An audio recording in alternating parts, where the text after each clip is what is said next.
Kids Safari. என் பெயர் இலக்கியன்.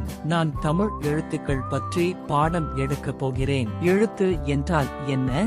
எழுத்து என்பது ஒலியின் வரி வடிவமாகும். அதாவது நாம் காதில் கேட்கும் ஒலிகளுக்கு ஓர் அடையாளமிட்டால் அதுவே ஓர் எழுத்தாகும். நாம் காதில் கேட்கும் அனைத்து ஒலிகளுக்கும் எழுத்துக்கள் உள்ளனவா என்றால் இல்லை என்பதே பதில். சில வகையான ஒலிகளுக்கு மட்டும் எழுத்துக்கள் உள்ளன.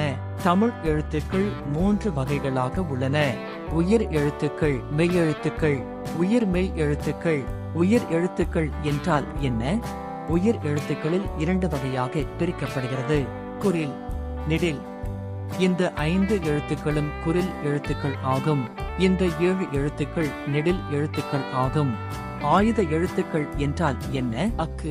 நமது தாய் மொழியான தமிழ் மொழியில் ஒரே ஒரு ஆயுத எழுத்துதான் உள்ளது. Subscribe to Kids Safari.